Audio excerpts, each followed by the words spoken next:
बड़ी खबर इस बीच दर्शकों को बता दें, एकनाथ शिंदे और 15 बागी विधायकों की याचिका पर इसी सुप्रीम कोर्ट में सुनवाई शुरू हो गई है। जस्टिस सूर्यकांत और जस्टिस पारदीवाला की बेंच सुनवाई कर रही है और पारदीवाला के बारे में बताया जाता है कि वो कॉन्स्टिट्यूशन के मामले में और खासतौर पर बहुत तेज तर्रार जज हैं। जस्टिस पारदीवाला की बेंच सुनवाई कर रही है, जस्टिस सूर्यकांत भी उनकी बेंच सुनवाई कर रही है। सुनवाई शुरू हो चुकी है। दो याचिकाएं दर्शकों को बता दें, पहली याचिका एकनाथ शिंदे की और दूसरी याचिका जो बागी विधायक है जिनके खिलाफ जिनको अयोग्य घोषित करने के लिए कार्रवाई शुरू की थी डिप्टी स्पीकर ने, इन दोनों पर सुनवाई शुरू हो गई है। 34 और 35 नंबर पर लिस्टेड थी, यानी पहली याचिका पर पहले सुनवाई होगी। हो सकता है दोनों क्लब करके सुनवाई हो। दोनों मामले एक दूसरे से जुड़े हुए हैं, महाराष्ट्र की पॉलिटिक्स से जुड़े हुए दोनों मामले हैं। आपको बता दें, खबर यह भी है कि हरीश साल्वे जो है वो एकनाथ शिंदे की तरफ से पक्ष रखेंगे, अभिषेक मनु सिंघवी शिवसेना की तरफ से पक्ष रखेंगे और कपिल सिब्बल हो सकता है, ये खबर थी कि डिप्टी स्पीकर की तरफ से पक्ष रखेंगे। इसके अलावा जो सदन कामत हैं वो पक्ष रखेंगे सरकार की तरफ से। तो ये मामला बेशक कॉन्स्टिट्यूशन का मामला है, क्योंकि सरकार बनाना, विधायक होना, ये पूरा मसला सीधे कॉन्स्टिट्यूशन से जुड़ा हुआ है। क्या अधिकार हैं डिप्टी स्पीकर के, क्या डिप्टी स्पीकर अयोग्य घोषित करने की पावर है। पहली बड़ी चीज, क्या डिप्टी स्पीकर को विधायकों को अयोग्य घोषित करने की पावर है?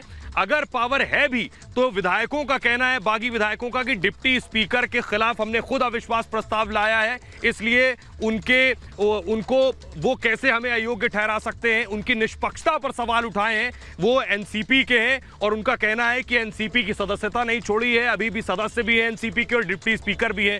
आपको बताऊं कि महाराष्ट्र विधानसभा में स्पीकर नहीं है, क्योंकि कांग्रेस के नेता नाना पटोले स्पीकर हुआ करते थे। 2020 में उन्हें कांग्रेस का अध्यक्ष बना दिया गया, तो स्पीकर पद छोड़ दिया है। अब जो दलीलें रखी जा रही हैं वो दलीलें मैं आपको बता दूं अंदर क्या दलीलें रखी जा रही हैं। सबसे पहले आपको बताऊं, एकनाथ शिंदे की तरफ से बहस की शुरुआत करते हुए नीरज किशन कौशल ने बहस की शुरुआत की है। शिंदे के वकील नीरज किशन कौशल ने कहा स्पीकर ने नोटिस को लेकर सबसे पहले बहस की शुरुआत की गई। जो स्पीकर का नोटिस है, कहा गया है कि स्पीकर का जो नोटिस है वो संवैधानिक नहीं है। नीरज किशन कौल, उनका कहना है कि स्पीकर ने जो नोटिस दिया है वो संवैधानिक नहीं है। सुप्रीम कोर्ट ने कहा आप हाई कोर्ट क्यों नहीं गए, यही बड़ी बात है। इससे पहले जो इस तरह के मसले आए उसमें कहा गया कि आप हाई कोर्ट क्यों नहीं गए। क्या सुप्रीम कोर्ट इस मसले को हाई कोर्ट में जाने के लिए कहेगा वकीलों से? इस बात की संभावना से इनकार नहीं किया जा सकता। कानूनी जानकार ये कहते हैं कि अरुणाचल का मसला हो, इससे पहले उत्तराखंड का मसला हो, सुप्रीम कोर्ट ने यह पूछा है कि आखिर आप हाई कोर्ट क्यों नहीं गए। कहा गया वकील की तरफ से कि धमकी दी जा रही है।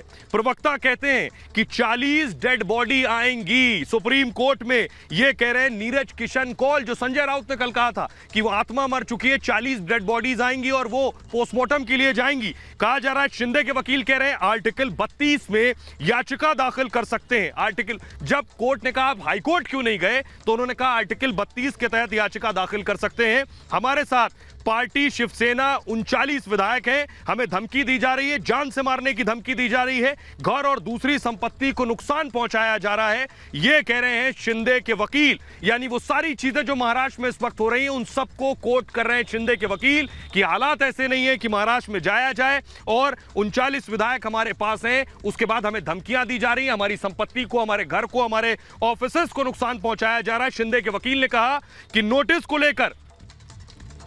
को लेकर सुप्रीम कोर्ट में याचिका दाखिल कर सकते हैं। जो नोटिस दिया है डिप्टी स्पीकर ने विधायकों को कि क्यों ना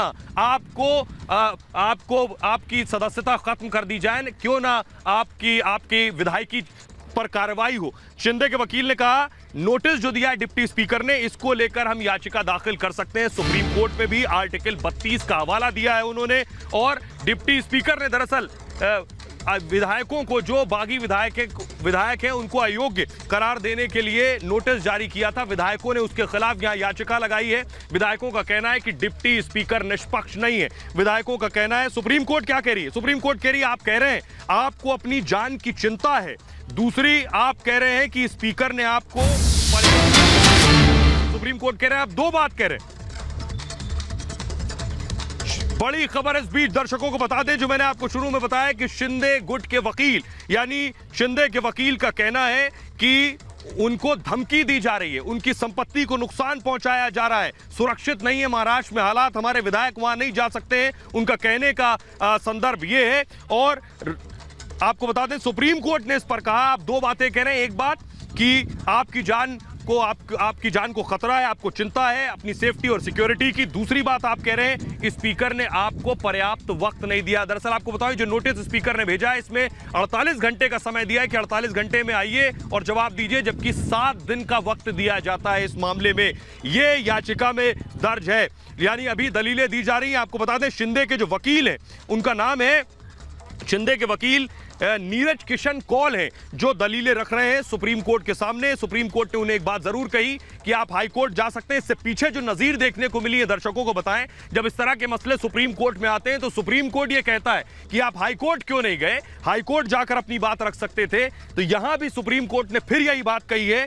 तब यह कहा गया शिंदे के वकील की तरफ से, आर्टिकल 32 का हवाला दिया गया और साथ ही साथ कहा गया कि डिप्टी स्पीकर का जो नोटिस है उस मामले में हम सुप्रीम कोर्ट आ सकते हैं और उस मामले में ही हमने याचिका लगाई हुई है, क्योंकि डिप्टी स्पीकर को अथॉरिटी नहीं है, डिप्टी स्पीकर ने हमें पर्याप्त वक्त नहीं दिया, सिर्फ 48 घंटे का वक्त दिया। शिंदे के वकील आगे क्या कह रहे हैं सुनिए, बड़ी खबर।